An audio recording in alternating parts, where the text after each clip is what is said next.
बचाव वारे वज़ीर ख़्वाजा आसिफ़ चयो आहे त जिते कुर्सी ऐं हुकूमत हुजे उते इलेक्शन शौक़ सां ऐं जिते अवाम जो फ़ैसिलो हुजे यकीनन उते बाइकाट।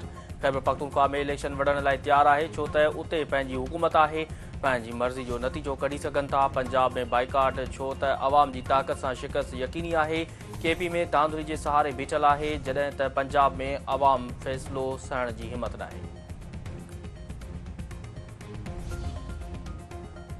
सदर आसिफ अली ज़रदारी सां सिंध हुकूमत जी क़यादत जी वहक सिंध काबीना में तब्दीली जो फ़ैसिलो। सदर आसिफ अली ज़रदारी ऐं वॾे वज़ीर सैयद मुराद अली शाह विच में मुशावरत बाद सिंध काबीना में कुझु खाता तब्दील करण जो फ़ैसिलो कयो वियो।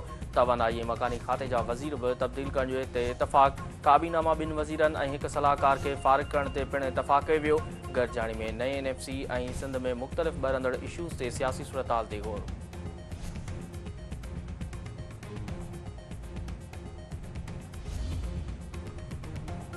भारत रावी दरिया में 2 लख क्यूसेक पानी छॾे ॾिनो। पंजाब में तूफ़ानी बरसातुनि ऐं भारतीय आबी दहशतगर्दी सबबि जनाब रावी ऐं सतलज जे दरियाउनि में गैर मामूली ॿोड़ जी सूरतहाल। केतिरा ई इलाइक़ा पाणी हेठि। भीगो छिक वटि रावी दरिया जो हिफ़ाज़ती बंदि टुटी वियो। इमरजेंसी अलर्ट जारी। चनाब दरिया में हेड मरहला वटि पाणी जी लेवल 9 लख क्यूसेक खां बि वधी वई। पंजाब जे 6 ज़िलनि में पाक फ़ौज ॿोड़ वारी सूरतहाल खे मुंहुं ॾियण में रुधल।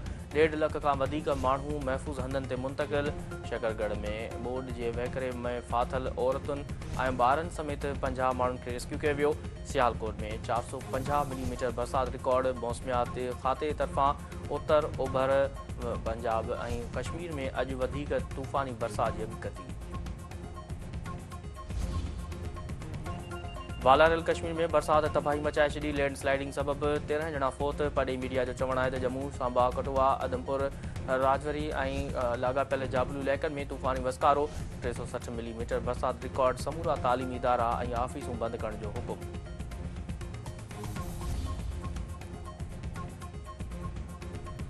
सिंध हाई कोर्ट में गवर्नर सिंध कामरान टिसूरी खे तरफ़ां आइनी उहिदे जो ग़लत इस्तेमाल करण ख़िलाफ़ दरख़्वास्त जी ॿुधणी।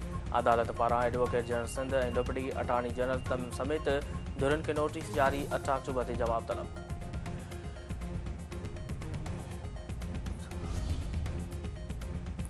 जतोई भाइरनि ख़िलाफ़ ॿिनि मुख़्तलिफ़ केसनि जी ॿुधणी 17 सेप्टेम्बर ताईं मुलतवी। NPP सरबराह मुर्तज़ा जतोई जो चवणु आहे त ज़ुल्फ़कार भुट्टो जूनियर सलाह मसलहत लाइ आयो। सियासी सूरतहाल ते ॻाल्हियूं थियूं। 2 हफ़्तनि में फ़ातिमा भुट्टो अचण वारी आहे, जंहिं बाद पार्टी जो ऐलान कंदा। सिंध जे सभिनी पार्टियुनि खे गॾिजी इताद करणो पवंदो। PP मुख़ालिफ़ पार्टियूं धारदार उम्मीदवार बीहारींदियूं त वोट विरहाइजी वेंदो। नवां सूबा ठहण वारी ॻाल्हियुनि जी ज़िम्मेवार पीपुल्स पार्टी आहे।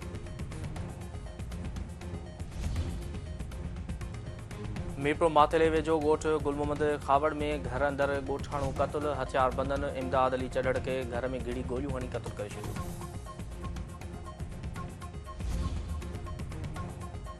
ऐं मोरे भरिसां क़ौमी शाहराह ते तेज़ रफ़्तार ट्राले जो मोटरसाइकिल खे टक्कर। 2 ॼणा फ़ौत। हादसे में ज़ुल्फ़कार मलिक ऐं उबैदुल्लाह सोलंकी फ़ौत थी विया।